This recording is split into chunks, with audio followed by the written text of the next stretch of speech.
Nate nkulamusizaako oli ku Yugi Update TV kusinzira obango otuwuliriza ekulisaayo obwakedde gwe mukwano gwange byonna byosinzira okubanga otuweereza webale kwerekereza n'osalawo okubanga otuninze Yugi Update TV.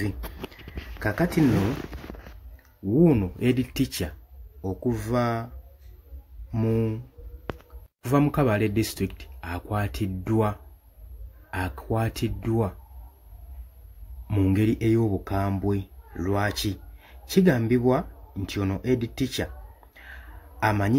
amanyikiddwa nga Drake Kashaija era ng'ono yakulira essomero lya Lwababa Primary School okublokinga omuyizi omu obutatuula kigezo ky'akamalirizo kyabadde amaze ebbanga nga yeeteekerateekera gwe mukwano gwange ali eyampuliriza.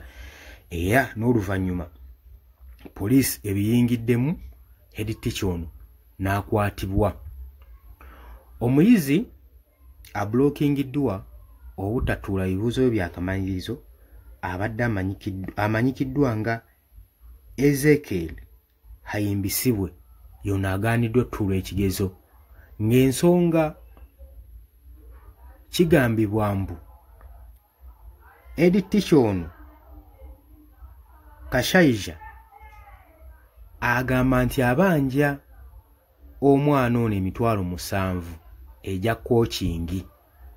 Poliisi weekoze investigation kizuuse nti omuyizi ono Ezekiel abadde ali fully qualified okubanga atuula ebigezo ng'asasula dda registrations fees zonna ezeetaagisa yazisasula dda.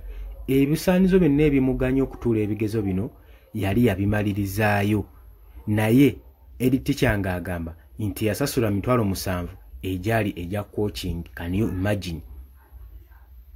Poliisi emukutte n'atwalibwa mu kaduukulu.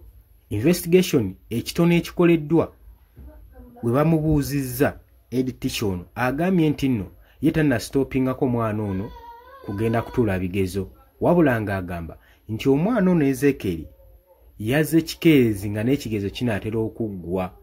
Bagezezzaako mmuyita n'agaana n'ajja kikeerezi ensonga kitatudde bigezo, wabula bazadde b'omwana bagamba ono yagaanye omwana okukola ebigezo olw'$7,000 egya coaching egibadde gimubanjibwa emabega. Poliisi egenze maaso n'okulabula ba edi teacher bonna abakulu b'amasomero ebikolwa nga bino okubyewala obutatuukawo obutalemesa baana kugenda maaso na kutuula bigezo byabwe butattattana future yaabwe, kubanga omwana omuto ng'ono tewali nsonga lwaki oba omulemesa otutuula ebigezo bye ebyakamalirizo mu ssaawa esembayo just olw'$7,000 egya coaching. Jjukira ekigezo kino kibeerawo lumu mu mwaka, kati oba omulemesezza omukisa guno kitegeeza future ye oba ogitemeddeko ettaka gwe mukwano gwange ali eyampuliriza. Era okunoonyereza nga we kugenda mu maaso ng'ono akyali mabega wa mitayimbwa gy'agenda mu maaso n'okubeera nga bamukolako interrogation bamanyire ddala ekituufu kyavudde ku ki. UNEB egenze mu maaso n'okulabula abakulu b'amasomero nabo beebereremu okwewala ebikola nga bino obutalemesa baana kugenda mu maaso na kwetemera mpenda eri future yaabwe. Oli ku Yugi Update TV kusinzira obanga otuwuliriza. Abali mu diaspora mbatumiddeko nnyo, ng'otannatweyunga kukkirira wansi waliwo ekigambo subscribe kikooneko obeere ng'otweyungako. Mbagaliza olunaku olulungi, mbagala nnyo, mweraba.